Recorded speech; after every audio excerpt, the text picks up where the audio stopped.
Vamos lá, gente. Eu acho que essa rodada, ela traz pra gente um microcosmo da principal diferença entre Arsenal e Manchester City, e ela se chama elenco. Enquanto o Arsenal empatava com o Newcastle, e aqui eu abro um parênteses mediano, não muito longo, mas também não muito curto. O Arsenal foi o melhor time em campo, buscou mais a vitória, teve um erro de arbitragem, na minha opinião, foi pênalti do Burn em cima do Gabriel Magalhães. Falei isso no último vídeo, inclusive, mais do que o toque de mão mais para o fim da partida. Mas, de qualquer forma, o Arteta ele olha para o banco e só sente confiança em trazer o Tomiyasu. Né? No restante do banco não tinham jogadores de tanta qualidade, ou de grife, se você preferir, para tentar mudar aquela partida.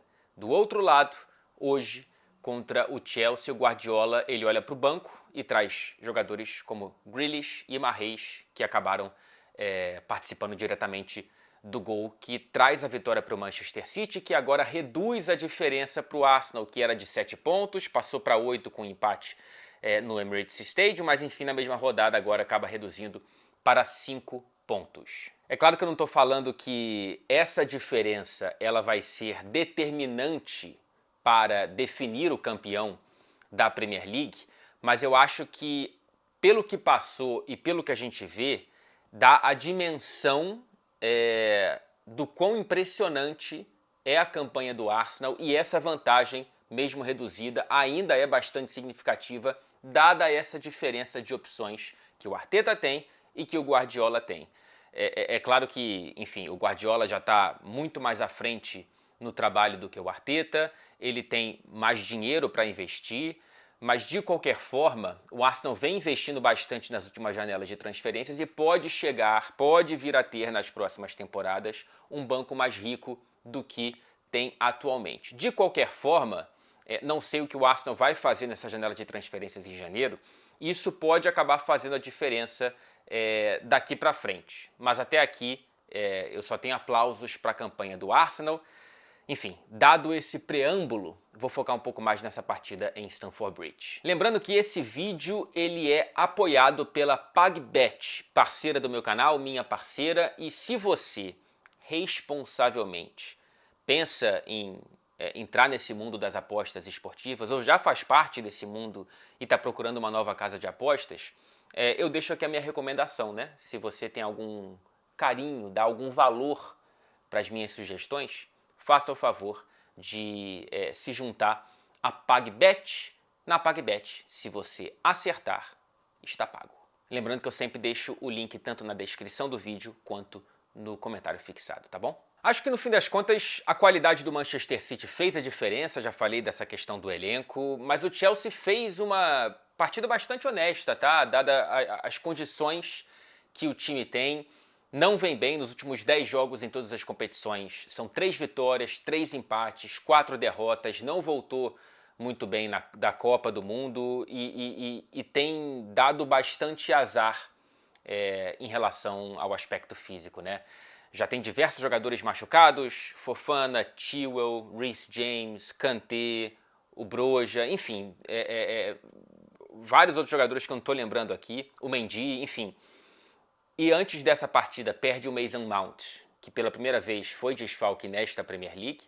Dentro dos primeiros 5 minutos perde o Raheem Sterling e depois, antes dos 20 minutos, perde o Pulisic. Então assim, dadas essas circunstâncias, o Chelsea fez uma partida honesta. No primeiro tempo, o Chelsea foi melhor, criou a melhor chance com Chukwuemeka, uma bola na trave, já no fim da primeira parte. Foi um time que conseguiu evitar todo o controle de jogo do Manchester City e agrediu dentro do possível, né? E voltando para a questão das lesões, teve um dado interessante citado na transmissão aqui da Inglaterra da Sky Sports. Nos últimos 43 jogos do Chelsea na Premier, o Chilwell e o James começaram a partida juntos no time titular em apenas 2 jogos. Então assim, quando o azar ele começa a se repetir muito, ele deixa de ser acaso e vira o padrão. E é aí que a diretoria tem que entrar e antever problemas que vêm se repetindo, né? Tudo bem que trouxe o Cucurella, uma compra que me pareceu um pouco desastrada, apressada do Chelsea, pagou muito caro no jogador que até agora não me convenceu e mais uma vez não fez uma boa partida hoje contra o Manchester City. Mas na direita ficou faltando alguém para... É difícil achar esse nome, mas seria interessante ter mais uma opção ali para a ausência do Reece James, que infelizmente está com mais uma lesão. Esse primeiro tempo positivo do Chelsea também veio na mesma moeda de uma escalação um pouco esquisita do Guardiola, né, que mais uma vez não acerta nos 11 iniciais contra o Chelsea. Eu sei que o torcedor do City lembra muito bem da final da Liga dos Campeões, eu estava lá e também lembro. O City não funcionou no primeiro tempo em Stamford Bridge e o Guardiola percebeu isso, né? Deu uma crescidinha nos minutos finais, mas mesmo assim não foi suficiente, e logo no intervalo ele faz 2 substituições para mudar de fato e consertar um pouco alguns jogadores que estavam fora de posição, como por exemplo o Rodri. Então ele tira o Cancelo, que mais uma vez não joga bem, não é uma boa temporada do João Cancelo com o Manchester City, também com Portugal. Coloca o Rico Lewis e também tira o Kyle Walker para a entrada do Manuel Akanji. Então essa linha de 3 ela flutua entre 3 com a bola e 4 sem a bola, o Lewis cobrindo um pouco mais o lado direito desse sistema defensivo. E aí, com o Rodri reposicionado no meio-campo, com o Bernardo mais aberto na ponta, o Manchester City apresenta pela primeira vez na partida o que de fato é, né, a força que o Manchester City tem. Então, por 30 minutos, o City conseguiu não só transformar a própria atuação, mas botar um pouco mais de fogo nesse jogo, né? Então foi um momento de pressão do City, mas com algumas chances do Chelsea, né? Teve aquela bola do Thiago Silva no pinga-pinga ali no dentro da área que ele quase consegue marcar, mas antes disso o Ake já tinha colocado uma bola na trave, o De Bruyne tinha obrigado o Kepa a fazer uma defesa, mas é aos 15 minutos que o Guardiola faz a troca do jogo, né? Ele tira Bernardo Silva e Phil Foden, que ficou muito tímido, mas também acho que aquele lado esquerdo ali, ele fica um pouco prejudicado quando joga o Ake na lateral, mas enfim, o Grealish entrou melhor nesse lugar do Foden e o Mahrez entrou melhor do que o Bernardo lá na ponta direita.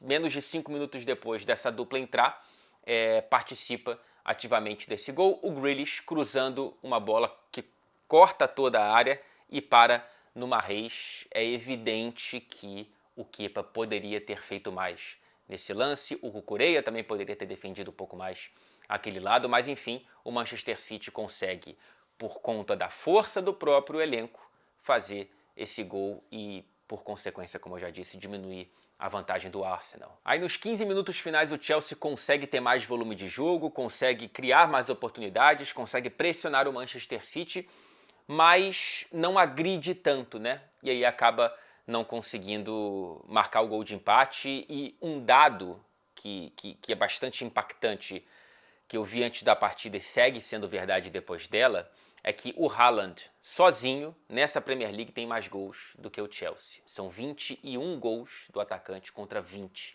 do time de Londres. E essa crise ofensiva do Chelsea, acho que hoje ela ficou bastante marcante na figura do Alba, né? O Alba que veio para ser um cara que poderia ser muito útil nessa posição que perde na janela o Werner e o Lukaku, e ele entra com a lesão do Sterling e depois sai no segundo tempo e assim, se alguém notou o Alba em campo foi pelas razões negativas e não positivas. Mas acho que o torcedor do Chelsea, se quiser ter impressões positivas individualmente falando desse jogo, o melhor jogador em campo para mim do Chelsea foi o Zakaria. Mais uma boa partida, acho que a melhor partida dele com a camisa do Chelsea, não são tantas assim, mas é o suficiente para mostrar que ele precisa ter sequência e merece essa vaga no time titular.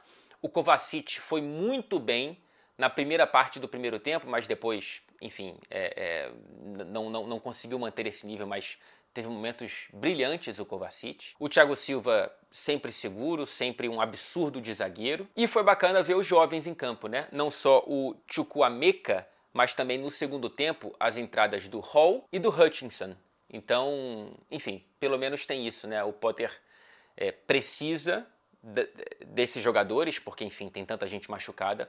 E é interessante ver o futuro do Chelsea dentro de campo. Mas é futuro, né? É difícil você confiar nesses jogadores para uma recuperação do Chelsea que termina a rodada na 10ª colocação, na metade da tabela, a 10 pontos do Manchester United, que abre o G4, é o quarto colocado. Não sei qual é a previsão, qual é a projeção que a gente pode fazer para esse Chelsea. Eu imagino que a torcida esteja frustrada com esse início de trabalho do Graham Potter. Também não entendo, não penso que seja o ideal mudar mais uma vez durante a temporada. Senão essa gestão do Bowley já começa muito parecida com a do Abramovich nesse quesito de impaciência com treinadores. É frustrante, né? Imagino que seja muito frustrante mesmo para o torcedor do Chelsea ver um time que ganha lá a Champions e parecia ter uma estrutura de só crescer dali em diante, ou pelo menos manter uma consistência, e nunca consegue entregar essa consistência direito, né? E agora, de fato, é um time que nesse período está em queda livre dentro da Premier League, ainda está vivo na Copa da Inglaterra e na Liga dos Campeões, mas não sei, cara, não sei qual competição europeia o Chelsea pode acabar jogando na temporada que vem, se é que vai jogar alguma.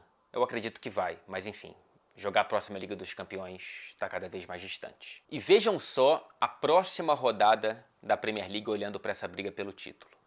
Num dia, o Manchester City enfrenta o Manchester United em Old Trafford, e no outro, o Arsenal enfrenta o Tottenham, o clássico do norte de Londres, no estádio dos Spurs. Se esse calendário tivesse sido montado sabendo do que estaria acontecendo a essa altura, ele, pelo menos nessa rodada, ficaria do jeitinho que tá. Mas isso é só no próximo fim de semana. Antes disso, a gente tem Copa da Inglaterra e mais um encontro entre Chelsea e Manchester City, confronto que já foi de final de Liga dos Campeões, confronto que já determinou a eliminação do Chelsea da Copa da Liga Inglesa nesta temporada, que agora vai jogar o destino dessas duas equipes dentro da Copa da Inglaterra. Jogo aqui em Manchester, estarei presente e muito provavelmente teremos vídeo aqui no canal. Um abraço para vocês, muito obrigado pela companhia mais uma vez.